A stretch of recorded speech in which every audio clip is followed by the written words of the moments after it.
My fingers traced the bank statement one last time. $87,342.68. 15 years of sacrifice. Skipped meals and overtime hours, all to ensure my grandchildren could attend college without the burden of debt.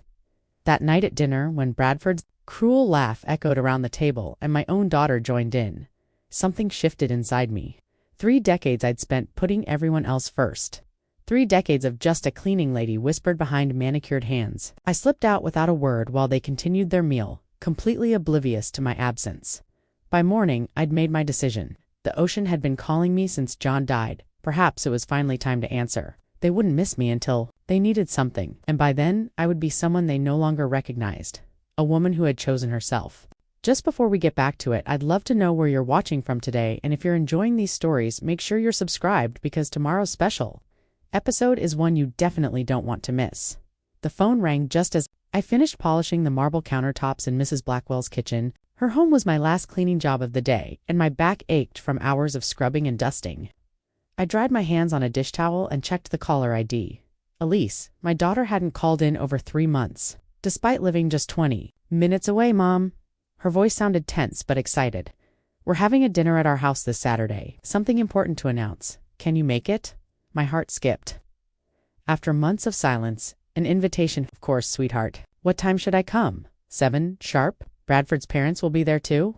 I winced at the mention of Richard and Catherine Winters, my son-in-law's wealthy, judgmental parents. I'll be there. Do you want me to bring anything? Just yourself? She paused. And Mom. Wear something. Nice. After we hung up, I stared at my reflection in Mrs. Blackwell's gleaming refrigerator door. At 65, my face showed every year of hard work, every sacrifice I'd made raising Elise alone after John died.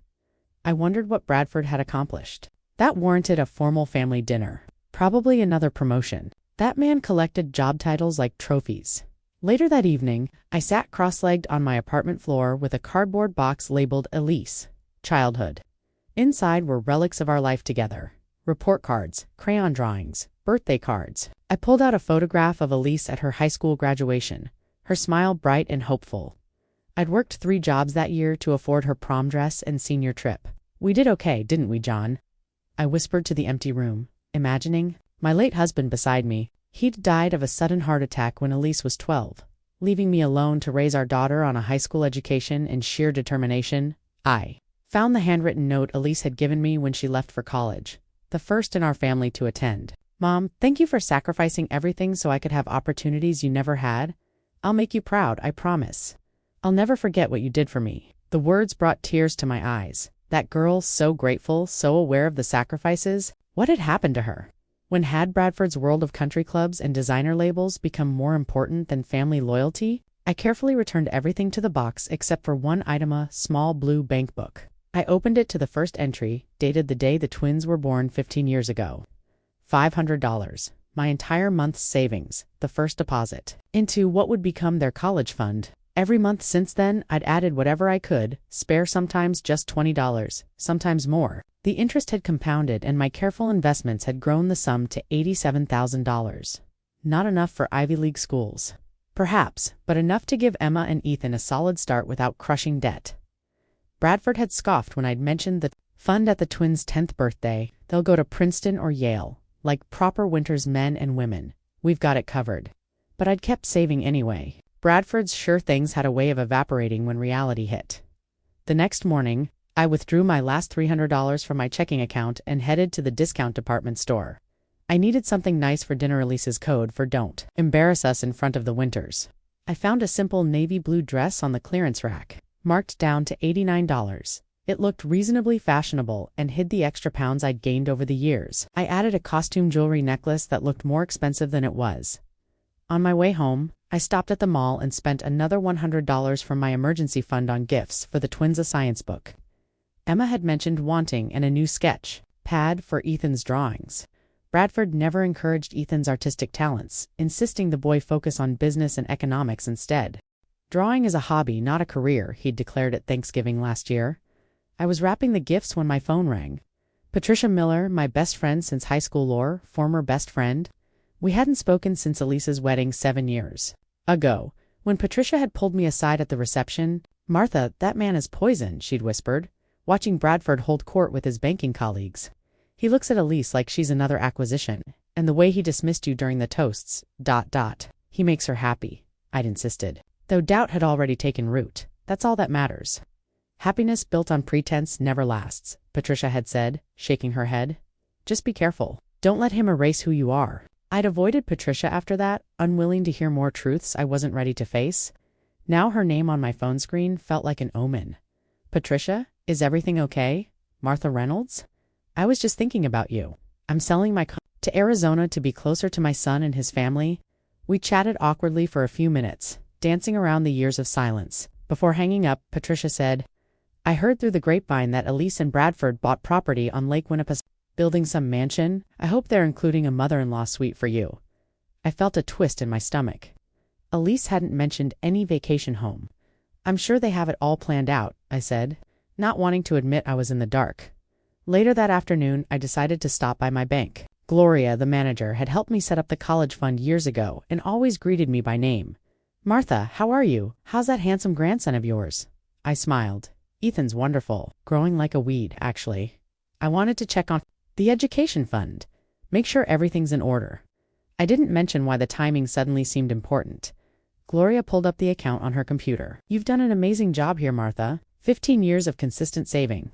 Not many of my clients have this kind of discipline. She printed a statement showing the current balance $87,342.68. Is it all accessible? I mean, if the twins needed it for college soon, Gloria nodded. It's in your name, as we discussed.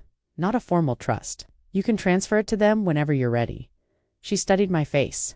Everything okay? Just planning ahead, I assured her, tucking the statement into my purse. As I left the bank, my phone chimed with a text from Emma. Grandma, Dad says you're coming to dinner Saturday. Can't wait to see you. Ethan says hi too. I smiled. Despite Bradford's influence, the twins had never adopted his condescending attitude toward me. They regularly came for weekend visits, often without their parents' knowledge. I treasured those times baking cookies with Emma, listening to Ethan's detailed explanations of his latest art project. Looking forward to it, sweetheart, I texted back. Got a little something for you both. Mom's been super busy all week, Emma replied. Dad's making some big announcement. They're being all secretive. So Elise was excited about whatever this was. Perhaps this dinner would bridge the growing distance between us. Perhaps Bradford had finally recognized the value of family beyond appearances and status. Saturday evening arrived with a burst of nerves I hadn't felt since my job interview at the Ridgemont Country Club 15 years ago. I'd worked there as a housekeeper until Bradford made it clear my presence embarrassed him after he became a member. People I golf with shouldn't see my mother-in-law cleaning toilets, he'd told Elise, who'd relayed the message apologetically. I drove slowly past Greenfield Community College, where I'd once taken night classes, dreaming of a business degree. I'd completed 2 semesters before Elise needed braces and a school trip to Washington. Education could wait. My daughter's needs couldn't. I never went back. Bradford and Elise's house loomed at the end of a winding driveway in Oakwood Estates, bedrooms for 3 people, a 3-car garage, manicured lawn maintained by a professional service. I parked my 15-year-old Honda next to Catherine Winter's Mercedes and Richard's BMW through the large front window. I could see them all in the living room, laughing, drinks in hand. Bradford was showing something to Richard blueprints. It looked like while Elise nodded enthusiastically beside him. Taking a deep breath, I gathered the twins' gifts and my purse containing the college fund statement. Whatever happened tonight, I wanted my grandchildren to know I'd always planned for their future. Emma opened the door before I could ring the bell, throwing her arms around me. At 15, she already stood taller than me, her blonde hair falling in perfect waves like her mother's grandma. You look pretty, she tugged me inside. Dad's talking about the lake house again. Save me. Ethan appeared from the kitchen, lanky and awkward in dress clothes that seemed a size too small. His dark hair flopped over one eye in a style I knew Bradford hated. Hey, Grandma. He hugged me quickly, then whispered, they invited the monsters, too, nodding toward Bradford's parents. Be nice, I whispered back, though privately I agreed with his assessment. Bradford glanced up when I entered, his acknowledgement barely a nod before returning to his conversation. Elise hurried over, giving me a quick, perfunctory hug that smelled of expensive perfume. Mom, you made it. Let me take your coat. Her eyes darted to my dress, assessing whether it met her standards. Apparently satisfied, she added, the Winters just got here too. Come say hello. Richard and Catherine Winters had perfected the art. of looking through people rather than at them. Catherine air-kissed somewhere near my cheek while Richard offered a limp handshake. Martha? Still cleaning houses? Catherine asked, her tone suggesting she was inquiring about a contagious disease. My business is doing well, thank you, I replied evenly. I've added 3 new clients this month. Catherine's eyebrows rose. How? Industrious. Before I could respond, Bradford clapped his hands. Since everyone's here, let me give you the grand tour. We've made some improvements since your last visit, Martha. The improvements turned out to be a new home theater system that cost more than my annual income, marble countertops in the guest bathrooms, and a wine cellar Bradford had installed in what was once a playroom for the twins. $12,000 for the temperature control system alone, he announced, as if the price tag was the most impressive feature. Garrett Wilson, the hedge fund manager at the club, said it's the best system on the market. Throughout the tour, Elise remained at Bradford's side, nodding and smiling, occasionally adding details about a particular design choice. The twins trailed behind, rolling their eyes when their father wasn't looking. Emma linked her arm through mine, a silent gesture of solidarity.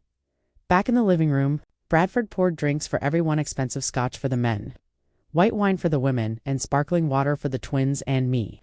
He spread large architectural plans across the coffee table. Here it is, Ajar Lake House. Breaking ground. Next month, he tapped a rendering of a sprawling structure with floor-to-ceiling windows and multiple decks.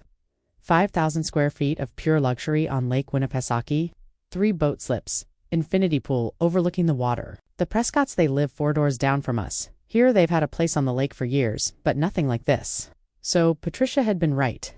I glanced at Elise, hurt that she hadn't mentioned such a major purchase. She avoided my eyes, focusing intently on the blueprints. That's quite an undertaking, I said carefully. I didn't realize you were looking at vacation properties. Bradford waved dismissively. We've been planning this for ages. The architect is a member at Ridgemont. Couldn't get him if I wasn't on the membership committee. Bradford's been nominated for full membership on the committee, Elise added, her voice bright with pride. Only 6 members out of 500 get selected.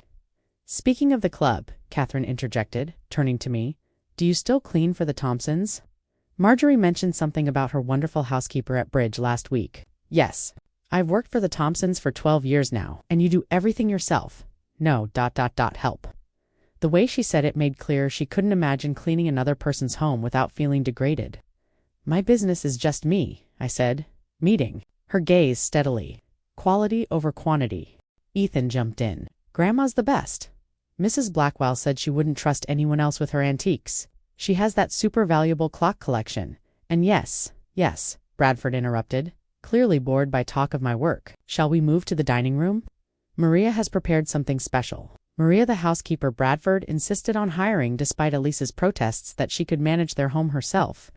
The irony that my daughter now employed someone to do what I did for a living wasn't lost on me. The dining table was set with china I'd never seen before, crystal glasses and fresh flower arrangements. Maria, a quiet woman about my age, served an elaborate meal that must have taken hours to prepare. Throughout dinner, conversation revolved around the country club, the vacation home, and the private schools Bradford was considering for the twins' junior year. Only Peters Academy or Westfield Prep would be acceptable, Bradford declared.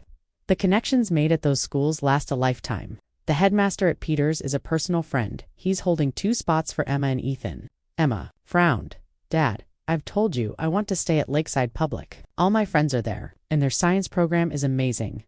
Ms. Reeves thinks I could qualify for the summer internship at the university lab, Bradford scoffed. Public school science programs are remedial at best. No university worth attending would be impressed by that. I couldn't stay silent. Lakeside has won the state science competition 3 years running, and quality education comes in many forms. It's not always about the name on the diploma. The table fell silent. Bradford set down his fork and stared at me. What would you know about quality education? You clean toilets for a living. My throat tightened as Bradford's words hung in the air. The twins looked mortified. Elise stared at her plate. Catherine Winter's lips curled into a small, satisfied smile, as if she'd been waiting for this moment all evening. I know enough to have raised a daughter who graduated with honors, I finally said, my voice steadier than I felt. And I know the value of hard work and earning your own way. Bradford's laugh held no humor. Yes, and look how far that got you. Meanwhile, Elise has everything she could want because she married well. I glanced at my daughter, waiting for her to defend me or at least object to Bradford's characterization of their marriage as a financial transaction. She remained silent, twisting her napkin in her lap. Mom has built a successful business. From nothing, Emma said, her teenage voice cracking with emotion. Her clients respect her. They trust her with their homes and valuables. Sweetheart, the adults are talking, Bradford said dismissively.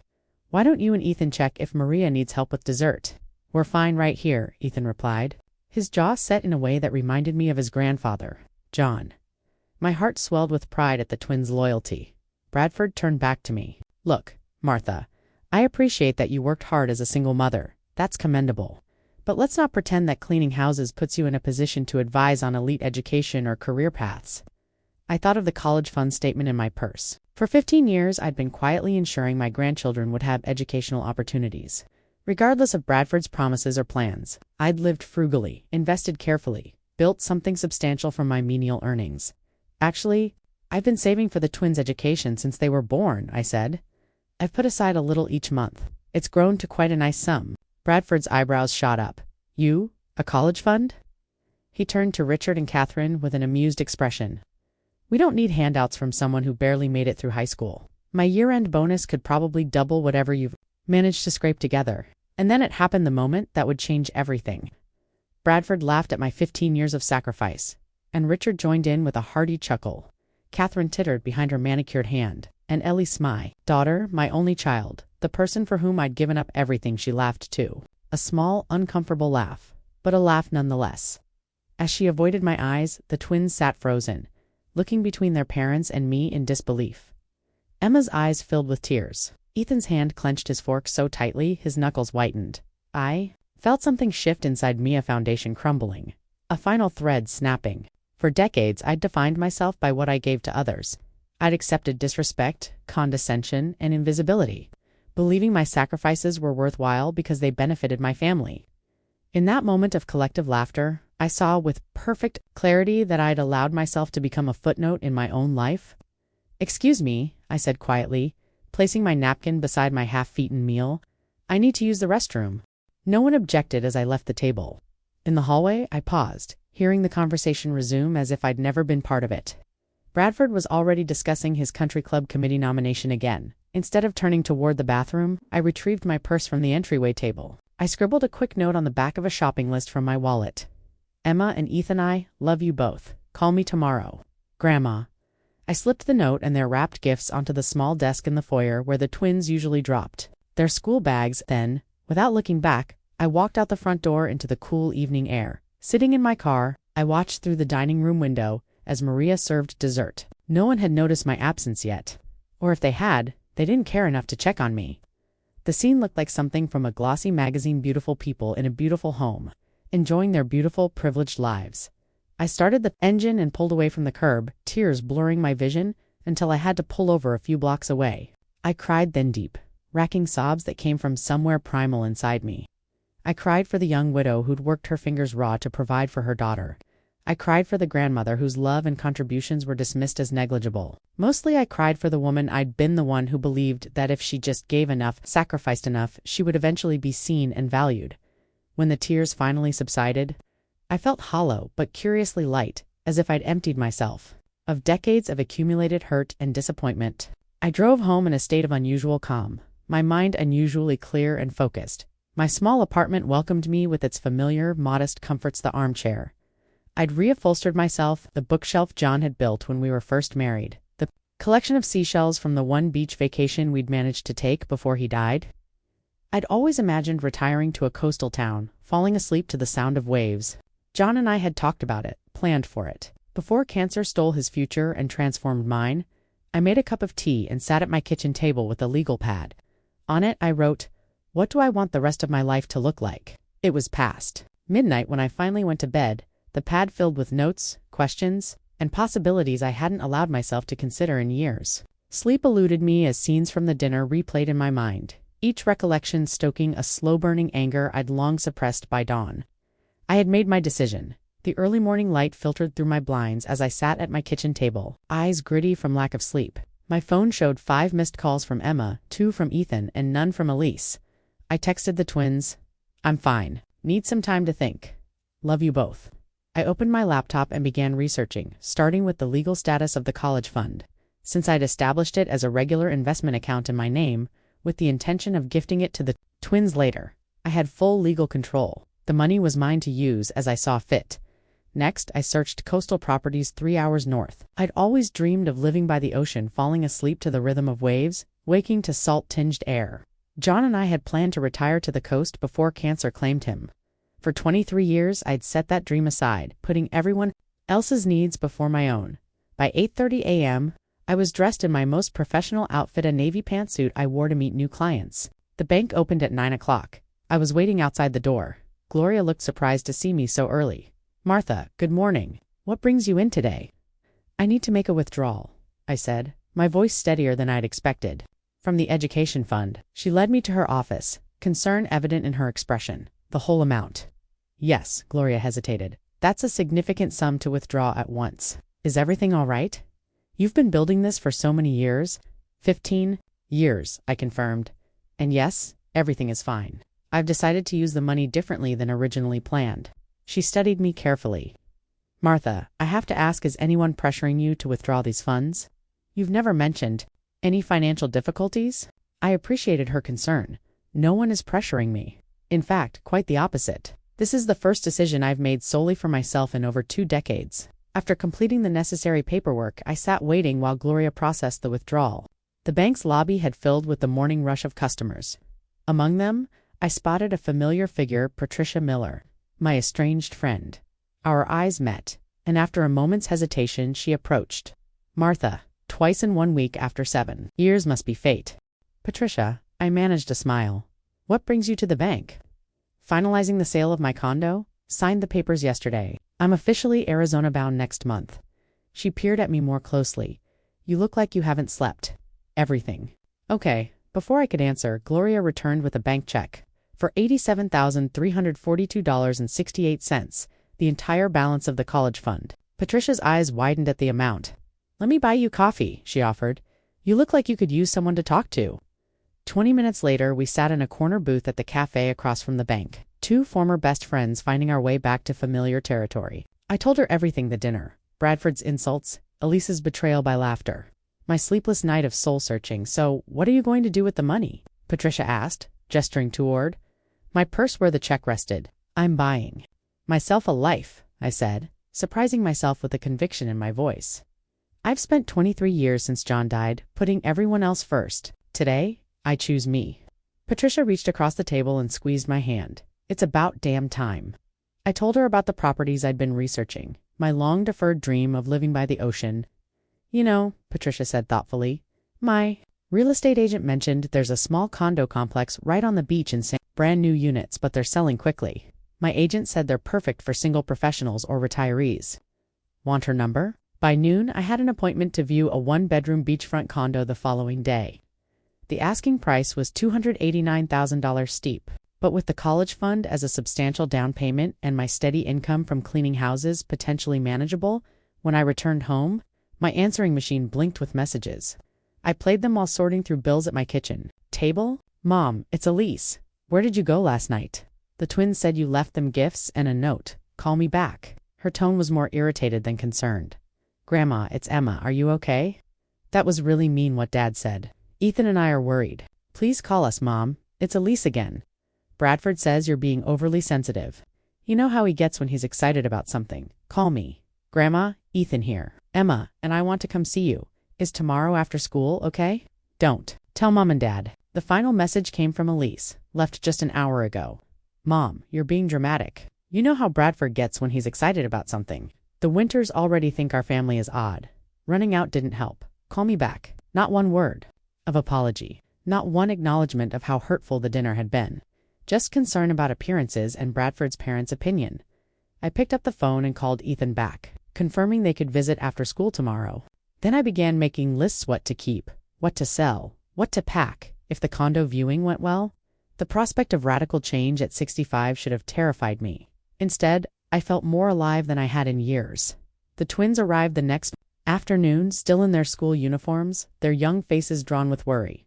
Grandma Emma threw her arms around me. "We were so scared when you left. Why didn't you say goodbye?" "I'm sorry I worried you," I said, hugging them both.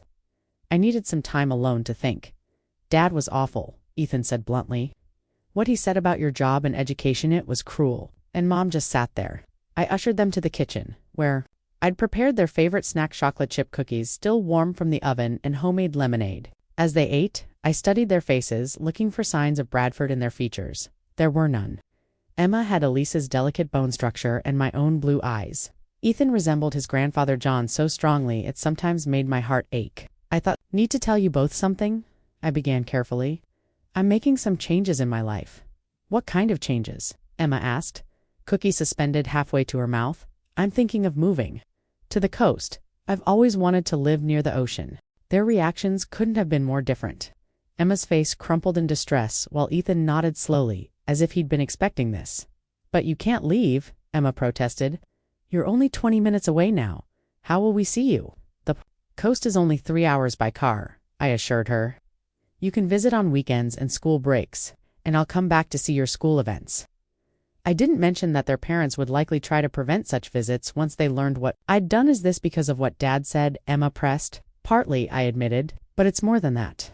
For a very long time, I've put everyone else's needs ahead of my own. I raised your mother alone, worked multiple jobs, gave up my own dreams. I don't regret it, but I'm realizing I've lost myself along the way. Ethan, always the more perceptive of the twins, asked, Does Mom know? Not yet. She's going to freak out, he said matter-of-factly. Dad, too. When they find out about the college fund, I froze. How do you know about that? He shrugged. I heard you tell Dad about it last night. That's why he laughed at you. He doesn't think you could have saved enough to matter. Well, I saved $87,000, I said, watching their eyes widen. I started the day you were born and added to it every month for 15 years. That's a lot of money, Emma whispered. It was meant for your college education, but after last night, I hesitated, unsure how to explain my actions to 15-year-olds who shouldn't be burdened with adult conflicts. You're using it for your beach house, Ethan finished for me. His tone wasn't accusatory, just stating a fact. For a down payment on a small condo, I corrected. I'm going to see it tomorrow. Emma's eyes filled with tears. But what about college? Dad says Ivy League schools cost a fortune. Your father has made it very clear he has your education covered, I reminded her gently. He said my contribution wasn't needed or wanted. But what if he doesn't? Ethan asked, surprising me. What if all his talk about bonuses and investments is just ... talk? The question hung in the air, uncomfortable in its perceptiveness. Had Ethan noticed cracks in Bradford's financial facade that I'd missed? Has something happened to make you ask that? I probed carefully. Ethan exchanged a look with Emma before answering. Dad's been arguing with Mom about money lately, late at night when they think we're asleep. And last month, I overheard him on the phone with someone from the bank, talking about extending credit lines and restructuring debt. I felt a chill. If Bradford was in financial trouble, it would explain the desperate need to maintain appearances. The fixation on the country club committee position, perhaps even the escalating hostility toward me. Whatever happens with your parents' finances, I promise I won't let you struggle, I assured them. I've built a successful business. I'll continue to support you both however I can. They stayed for 2 hours, helping me sort through books and clothes, marking items for donation with colored stickers. When it was time for them to leave, Emma hugged me fiercely. I understand why you need to do this, Grandma, but I'm still going to miss you like crazy. We won't tell them, Ethan promised. About the condo or the money, that's yours to tell. After they left, I sat in my quiet apartment, mentally preparing for tomorrow's property viewing and the confrontation that would inevitably follow. For the first time in my adult life, I was choosing my own path, prioritizing my own happiness. The guilt I'd expected to feel was noticeably absent, replaced by a sense of rightness, of reclaiming something essential I'd surrendered long ago. My phone rang again, a list for the 6th time. Again, I let it go to voicemail. I wasn't ready to speak with her yet, not until I had concrete plans in place. Her message was shorter this time, her tone shifting from irritation to concern. Mom, please call me back. The twins said they saw you and you're fine, but I need to hear it from you. Whatever Bradford said that upset you, I'm sure he didn't mean it that way. Still no apology, still defending him. I sat down at my kitchen table and opened my laptop again. I had research to do, plans to make, a life to reclaim. Tomorrow, I would view the condo by the sea. Tomorrow, I would take the first step toward becoming the woman I'd put on hold for 23 years. Tomorrow, I would choose myself. The small moving truck seemed almost embarrassingly empty as I loaded the last of my boxes. After 40 years of accumulating possessions, I'd discovered how little I truly needed. A few pieces of furniture, my books, John's old record collection, family photographs, and kitchen essentials were all that remained after a ruthless purge. Mrs. Pemberton from next door helped me tape up the final box of kitchenware at 82. She moved slowly but insisted on being part of my moving day. "I never thought you'd actually do it," she said, writing kitchen in wobbly block letters across the box. "After all these years of talking about the ocean, you're really going." "Neither did I admitted, securing the tape. "Funny how one evening can change everything," Mrs. Pemberton cackled. "About time you stood up for yourself. I've watched that son-in-law of yours strut in and out of this building like he owns it, barely acknowledging you. The way he looked at this apartment like it was beneath him." The truth of her words stung. Bradford had never bothered to hide his disdain for my modest living. Even Elise had gradually adopted his judgment, making comments about my quaint furniture or suggesting updates I couldn't afford.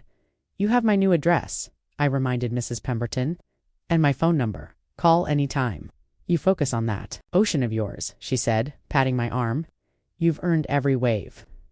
3 hours later, I stood on a small balcony overlooking the Atlantic. The Sandpoint Beach condominiums weren't luxury living by Bradford standards. The one-bedroom unit was barely 700 square feet, but to me, it was paradise. Floor-to-ceiling windows in the living room framed a view of endless blue water. The steady rhythm of waves against the shore filled the space with a soothing white noise that already felt like home. The condo had been a financial stretch, but not impossible. The $87,000 down payment, combined with the proceeds from selling most of my furniture and breaking my apartment lease, had been enough to secure financing. My cleaning business clientele had graciously provided references to wealthy homeowners in the area who might need my services.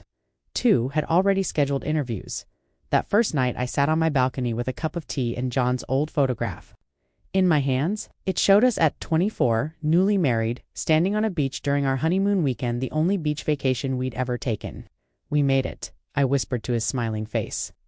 "It took 40 years longer than we planned, but we made it to the ocean."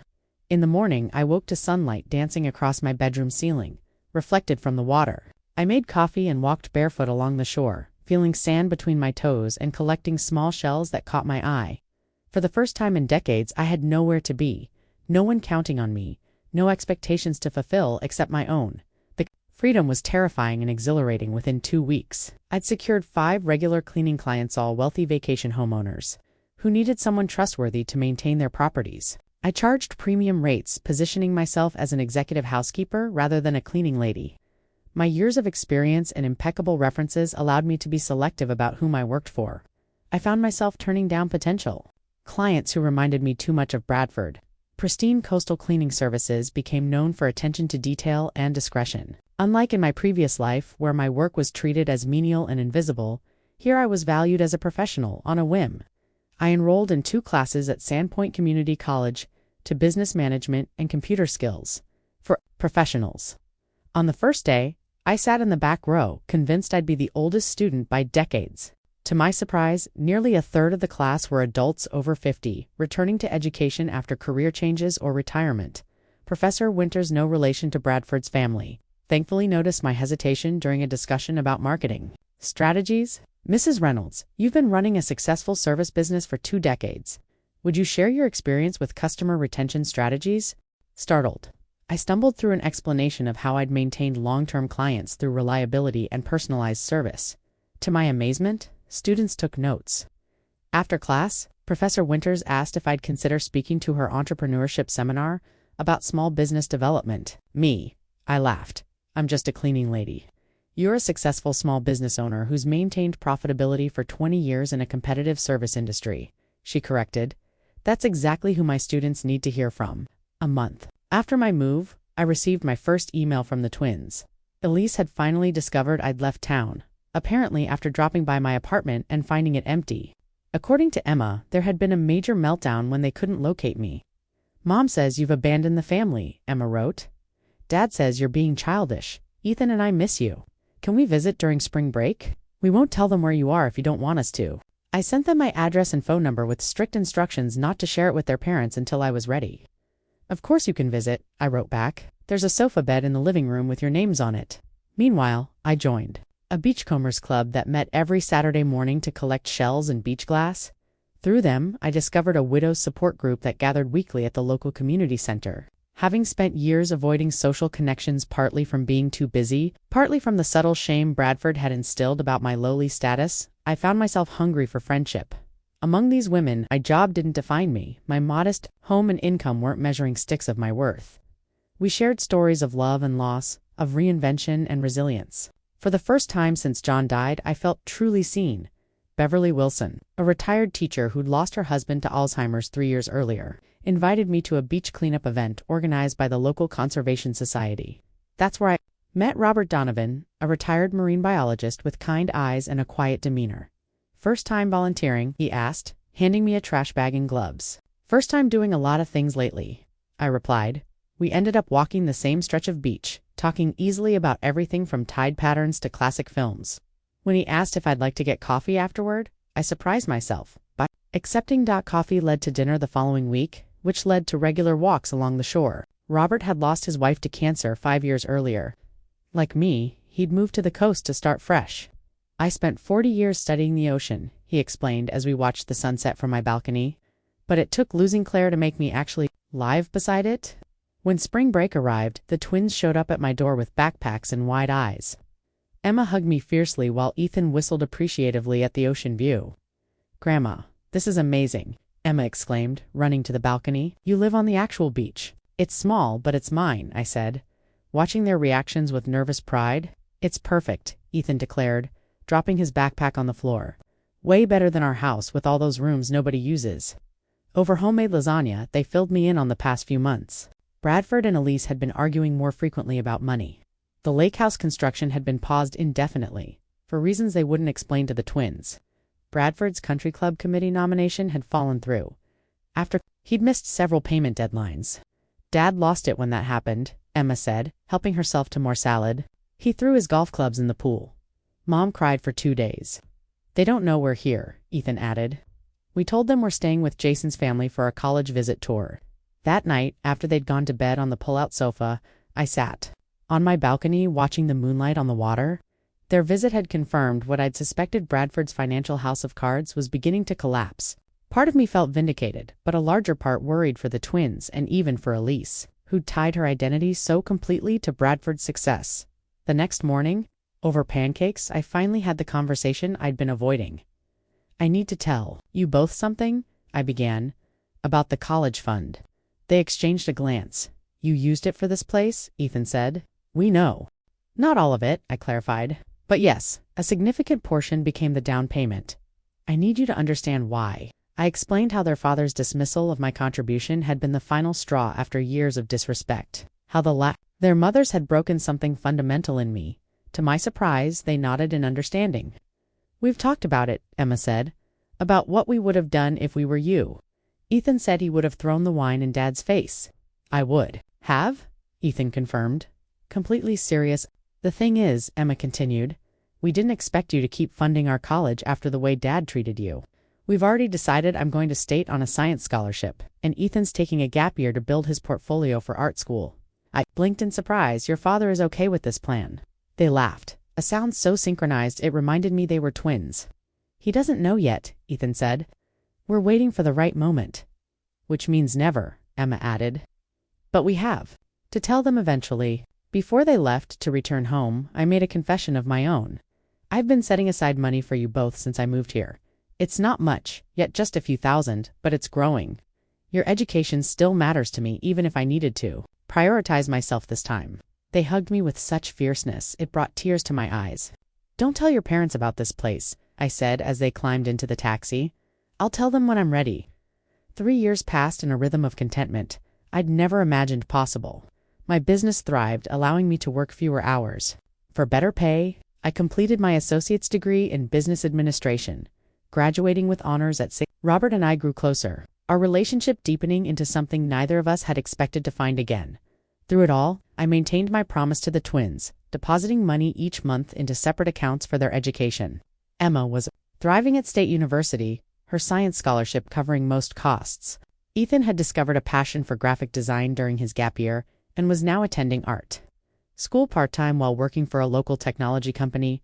I'd managed to avoid direct contact with Elise and Bradford, though their voicemails provided a timeline of increasing financial desperation. The most recent message, left just yesterday, had prompted a surge of anxiety I hadn't felt in years. "Mom, this isn't funny anymore. We need to access the college fund now. The twins' tuition deposit is due next week. Call me back immediately." So the moment of reckoning had arrived. They'd finally discovered the money was gone. As if on cue, my phone rang with Ethan's number. "Grandma, they know about the college fund being empty. They're completely freaking out. Dad's telling everyone you stole from your own grandchildren." I took a deep breath. "When are they planning to confront me?" "This weekend. They found your address somehow. Dad says he's going to demand you pay back every penny. I thought you should know." After we hung up, I called Robert. "I need your help," I said. "It's time to face my family." I expected to have the weekend to prepare for the confrontation. Instead, the very next morning, a sharp knock on my door announced their arrival. Through the peephole, I saw Elise's pinched expression and Bradford's red face. I took a deep breath and opened the door. Mother Elise's voice was tight. "You're a hard woman to find." "Not that hard, apparently," I replied, stepping back to let them enter coffee. They stepped into my condo, their eyes darting around, taking in the ocean view, the tasteful furnishings, the framed degree on the wall. Whatever they'd expected, perhaps. Some rundown apartment where I'd fled and shamed my beautiful beach home clearly wasn't it. "This is unexpected," Elise murmured, moving to the balcony doors. Bradford wasn't interested in pleasantries. "Where's the money?" "Martha, what money?" I asked, filling the coffee pot with water. "Don't play dumb." He paced my small living room like a caged animal. "The college fund. $87,000. The money you claimed to have saved for the twins." "I didn't claim anything," I corrected, measuring coffee grounds. "I did save it every month for 15 years. "Then where is it?" he demanded. "We went to set up the tuition payments, and the account doesn't exist." I turned to face them, leaning against the counter. "You're standing in it." Confusion crossed their faces, then understanding, then outrage. "You spent their college fund on a beach condo?" Elise's voice rose incredulously. "How could you be so selfish?" "Selfish?" I repeated, the word hanging in the air between us. Interesting choice. Bradford pulled out his phone. "I'm calling my lawyer. This is theft, pure and simple." "It's not theft," I said calmly. "The account was in my name. I never established a formal trust. I had every legal right to use that money however I chose, but it was for the twins," Elise protested. "Yes, it was. Right up until the moment everyone at that dinner table laughed at my contribution."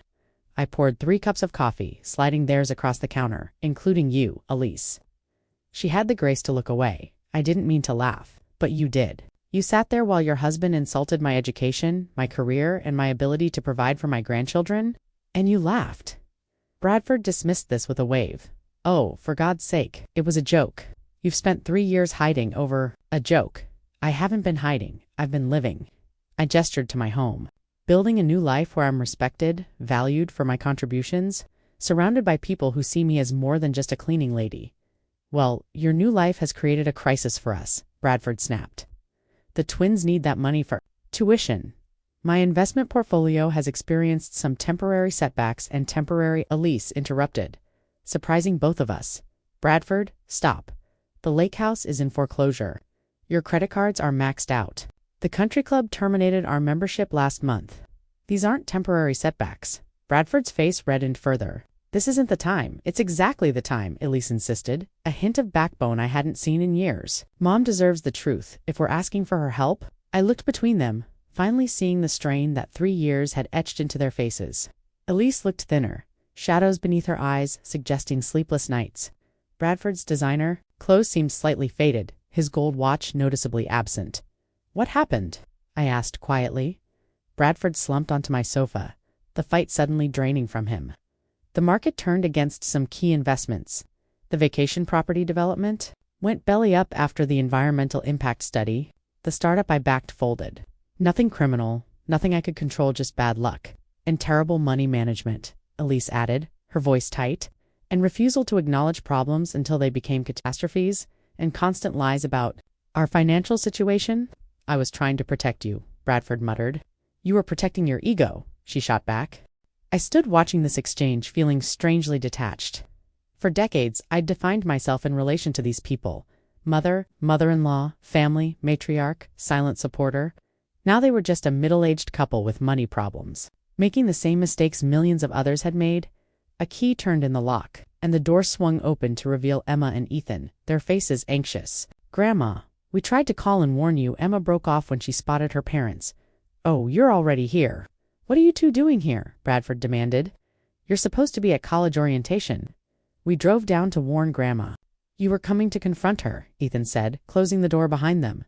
"We were worried things might get ugly." "How did you even know where she lives?" Elise asked. "We've been visiting for 3 years," Emma replied. "Every school break, Bradford." And Elise stared at their children, then at me, betrayal written across their faces. "You've been seeing them behind our backs?" Elise whispered. "They're my grandchildren," I said simply.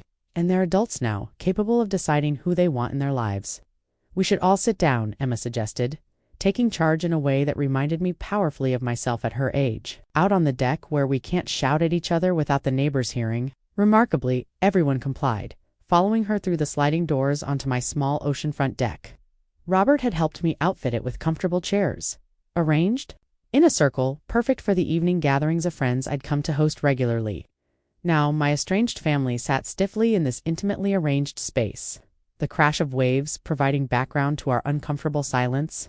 "Let's each say what we need to say, without interruption," Emma continued, her science scholarship apparently coming with a side of mediation skills. "Grandma, why don't you start? Tell them what happened after that dinner."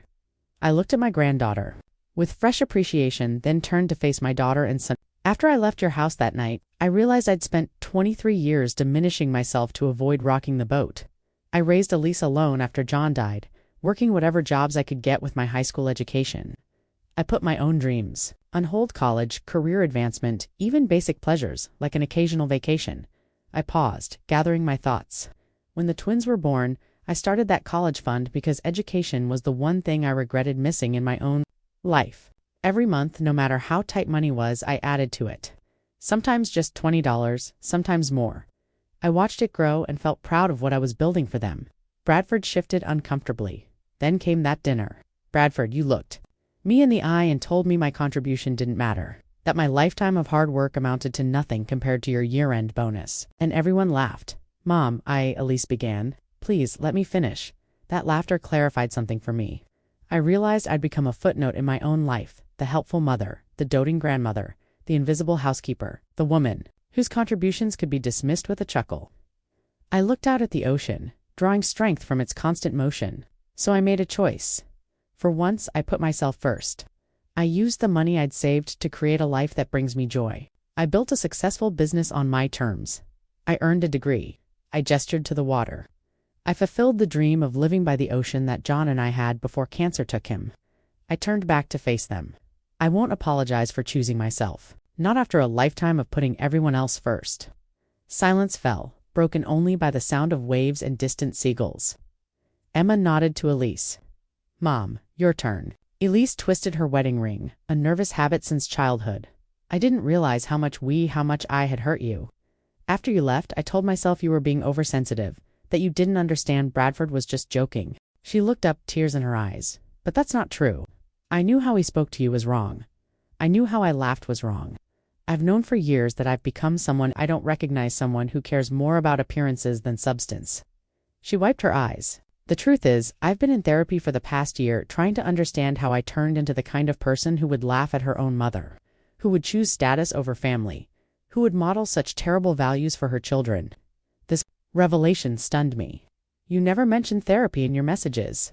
"There's a lot I haven't mentioned," Elise admitted, "including that Bradford and I have been on the brink of divorce 3 times in the past 2 years. Bradford's turn came next. Rather than the blustering defense I expected, he spoke quietly, eyes fixed on his clasped hands. "I grew up believing net worth determined actual worth," he began. "I absorbed that completely." He glanced at the twins. "I wanted to give my children everything to make sure they never faced financial insecurity. But somewhere along the way, providing turned into controlling, and success became an image I maintained. At any cost, including going into tremendous debt." He finally looked at me. "I treated you terribly, Martha. I dismissed your work because my father would have. I mocked your education because it made me feel superior. I laughed at your savings, because admitting its significance would mean acknowledging my own financial house of cards." The twins spoke next, sharing perspectives that clearly surprised their parents. how they'd grown up feeling pressured to project perfect images, how they'd recognized years ago that their father's financial success was largely smoke and mirrors, how they'd made their own educational plans, knowing the promised Ivy League path was unlikely to materialize. "We never expected Grandma to fund our college after that dinner," Ethan concluded. "Why would she, after being treated that way?" "But she did anyway," Emma added, looking at me with a small smile. "Just not how any of us expected." All eyes turned to me. "What does she mean?" Elise asked. I sighed, revealing the secret I'd kept even from Robert. "I've been making monthly deposits into separate accounts for Emma and Ethan since I moved here. Not the full amount of the original fund, but enough to help supplement their educational expenses." Bradford's eyes widened. "You've been supporting them anonymously while refusing to speak to us?" "I've been supporting my grandchildren while establishing healthy boundaries with people who disrespected me," I corrected. "There's a difference." The tension on my deck had shifted from hostile confrontation to something more complex, a tentative openness, to hard truths, long avoided. As the afternoon sun began its descent toward the horizon, casting golden light across the water, we moved. Back inside, Emma made a fresh pot of coffee while Ethan ordered pizza from the local place that had become our tradition during their visits. In my small kitchen, Elise watched her children move comfortably through my space, clearly familiar with where everything was kept. "They really have been coming here regularly," she said softly. "They know your home better than I do." "They've been welcome since the day I moved in," I replied, setting out plates. "You would have been too if you'd been ready to hear what I needed to say." Bradford stood awkwardly by the balcony doors, looking out at the ocean, a man clearly uncomfortable with his diminished status. The designer watch and tailored suits that once defined him were replaced by a department store outfit that hung slightly loose on his frame. When Robert arrived, I texted him after the initial confrontation subsided. Bradford stiffened further at this evidence of my new life. Robert Donovan, my friend, introduced himself, shaking Bradford's hand firmly. "Marine biologist. Martha's told me a lot about you." "Has she?" Bradford replied flatly, clearly imagining all the complaints I must have shared. "Yes," Robert said pleasantly. "She mentioned you have twins who are academically gifted." "Emma's studying environmental science." "I understand. That was my specialty before retirement." The simple redirection worked, drawing Bradford into a conversation about marine ecosystems, while I spoke privately with Elise in the bedroom. "I need to know what you want from me," I said, sitting beside her on the edge of my bed. "Besides money, which I've already partially provided despite everything." Elise twisted her hands in her lap. "I want my mother back. I want a chance to be a better daughter than I've been. I want the twins to have their grandmother openly in their lives, not as some secret they keep from us." "And Bradford?" She sighed deeply. "Bradford is trying to change. Therapy has helped him recognize how toxic his values were. Losing almost everything forced him to reassess what matters." She met my eyes directly. "But I need you to know that his behavior toward you is one of my non-negotiables in our marriage now. If he can't treat you with respect, I'm done." Her directness surprised me. "You'd leave him over this? Over how he treats the woman who sacrificed everything to raise me?" "Yes." She reached for my hand. "I should have done it years ago." Later, around my small dining table crowded with pizza boxes, the conversation turned to practical matters. Bradford had found work with a smaller financial firm, a significant step down in prestige and salary but stable employment. They'd sold their large house and moved to a modest townhome. The twins' college situations were precarious but not impossible. "I can increase my contributions to their education accounts," I offered, "not to the full original amount, but enough to help ease the burden." "We can't ask that of you," Elise said. "You're not asking, I'm offering. They're my grandchildren, and education has always been my priority for them." "I could help too," Robert suggested. "I have contacts at the university. Marine biology department. If Emma's interested, I could recommend her for a paid research position this summer." Emma's eyes lit up. "Seriously? That would be amazing." Bradford cleared his throat. "I appreciate that, both of you." The words seemed to physically pain him, but he continued, "But I need to step up as their father. I've started a strict repayment plan for my debts. As each one clears, that money will go directly to their education." The conversation continued long into the evening, painful truths mixed with cautious planning. Around 9, Emma yawned dramatically. "We should go check into our hotel," she announced. "Give Grandma and Mom some time to talk privately." The transparency of her excuse made me smile. When Robert offered to drive Bradford and the twins to their hotel, leaving Elise and me alone, I silently thanked my granddaughter's perceptiveness. After they left, Elise and I moved to the balcony with glasses of wine, watching moonlight shimmer on the dark water. I always wanted to live near the ocean, Elise said after a while. Did you know that? When I was little, before Dad died, I'd make you tell me stories about your honeymoon at the beach? I'd fall asleep imagining waves. I didn't know you remembered that, I admitted. I remember a lot of things I never acknowledged. She turned to face me, like how you worked night shifts so you could see me off to school in the mornings, or how you saved for months to buy me that prom dress when all my friends were shopping. At the mall, without a second thought, tears filled my eyes. I never wanted you to worry about money. That was my job. But I should have recognized the sacrifice. She reached for my hand. I'm sorry, Mom, for everything, for becoming someone. Who would laugh while her husband insulted her mother, for prioritizing status over the woman who gave me everything? I squeezed her fingers. Why did you truly? You weren't raised to value those things. Elise was quiet for a long moment. Fear, I think. When I met Bradford, his confidence was intoxicating. He seemed so certain about everything: what to wear, where to live, how to invest. After years of watching you struggle with uncertainty, his absolute conviction felt like safety. She sipped her wine. Then, gradually, I realized his confidence came with conditions. I had to look a certain way, act a certain way, prioritize the right things, his things. By the time I recognized what was happening, I was so deep in his world I didn't know how to find my way back to myself, and now I'm finding out who Elise Reynolds Winters actually is. Beneath all the designer clothes and social climbing, she smiled sadly. Turns out, she's a lot more like her mother than she realized. The next morning, Bradford arrived early, alone. He asked if we could walk on the beach. Suspicious but curious, I agreed. We strolled in silence for several minutes, the early morning sun warming the sand beneath our feet. Finally, he spoke. I visited my parents yesterday after leaving here. This surprised me. They live nearby, he nodded. Retirement community. About 40 minutes inland. I told them about our financial situation. The full truth, which I'd been hiding from them too, and about how I've treated you. He stopped walking, turning to face me. My father said he was ashamed of me. Not for losing the money that he understood could happen to anyone. He was ashamed of how I disrespected you. Bradford swallowed. Hard, he said. My grandfather was a janitor who worked nights, so my father could go to college. He said he'd failed to teach me the value of honest work. I didn't know how to respond to this unexpected revelation. I'm not asking for forgiveness, Bradford continued. I don't deserve it, but I am asking for a chance to show the twins and youth that I can be a better man than I've been.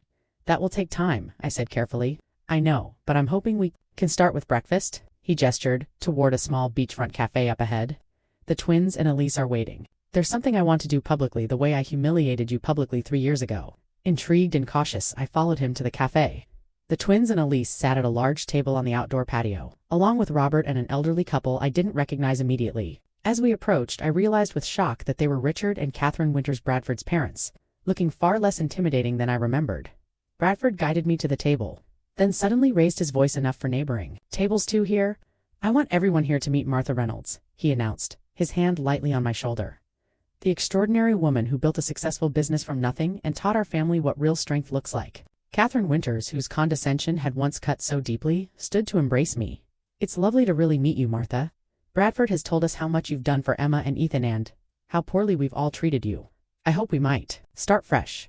6 months later, on a warm autumn evening, my beach condo buzzed with activity as I prepared for my monthly wisdom dinner, a tradition that had evolved from that first difficult family reconciliation. The dining table had been moved onto the deck and expanded with a folding table to accommodate 12 people. Lanterns hung from the small pergola Robert had built, casting a warm glow as the sun began to set. Elise arrived first, bringing a homemade key lime pie. Her transformation continued to amaze me. She'd returned to college to finish her teaching degree, something she'd abandoned when she married Bradford. The simple sundress and relaxed demeanor were far removed from the status-conscious woman of 3 years ago. Mom, can I ask your advice about this education psychology course? You always had such good instincts about how children learn. Bradford came next with the twins, carrying folding chairs from his car. He'd moved into a small apartment after he and Elise had decided on a trial separation, not a divorce, but a pause to determine whether the changes in their relationship were sustainable. He was working with a financial counselor and taking full responsibility for his past behavior. Whether their marriage would survive remained an open question, but their relationship as co-parents had strengthened. Robert arrived with his daughter and her husband, followed by 2 couples from my Beachcombers Club. As everyone settled around the table sharing dishes and stories, I took a moment to observe from the kitchen doorway. The journey from invisible housekeeper to family matriarch hadn't been easy. It had required me to value myself enough to demand that others do the same. But as the conversation and laughter flowed around me, I knew with absolute certainty that I would never again be taken for granted.